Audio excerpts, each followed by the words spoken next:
So in October 2012, I got to be part of a television show on the Syfy channel called Robot Combat League. This involved 24 contestants, 12 fighters, and 12 technical people teaming up to have giant 8-foot tall, half-ton robots box each other in a head-to-head fighting competition.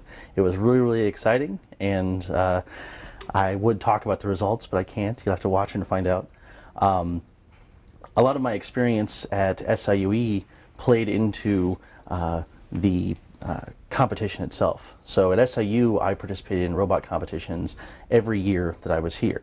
I would team up with people and we would build robots, program robots to compete in various robot tournaments.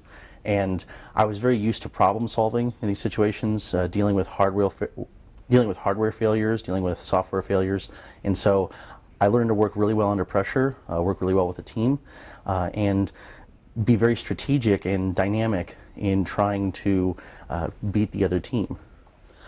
So in December of 2011, there was a giant casting call that went to roboticists all over the world. And at first I saw this and I thought, this has got to be a joke. There's no way that they're going to have these 8-foot tall robots actually box each other. And I disregarded it. And I had a friend who works in the entertainment business, and he had said, you know, really check it out. I think this is legit. I went in and I auditioned as a joke, and so I was very laid back, very sarcastic, frankly, when I went in there. And I think actually that allowed my personality to shine. So I really came out, I was very relaxed, I was very outgoing, and they loved that. And so they actually offered me the position on the show on the spot.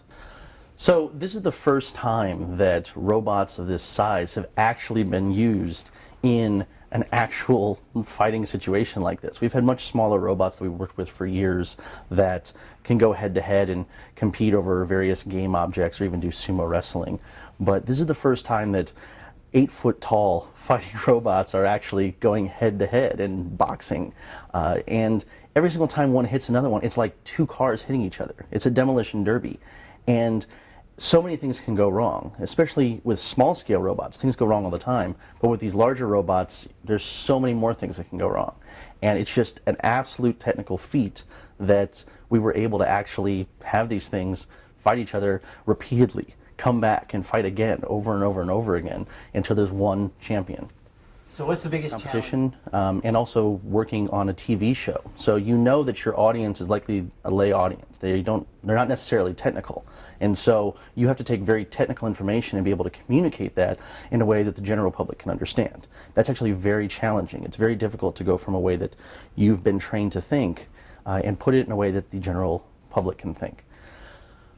From a technical standpoint, challenges include things like fixing the robots, repairing the robots when things go wrong. Sometimes you might lose an arm, you might lose a head, you might lose various parts of your robot, and you only have 20 minutes to make the repair on this 8-foot tall, $1 million robot. 20 minutes, that's almost no time at all. So you have to sort of play almost like an emergency doctor. You have to do a little bit of like a triage. You have to figure out what is important. Can we go back out there? Can we go back out into the arena with one of the actuators in our stomach broken and then fix the arm, or should we go ahead and fix that actuator in the stomach and not worry about the arm this round? Robot Combat League premieres on February 26th on the Syfy channel.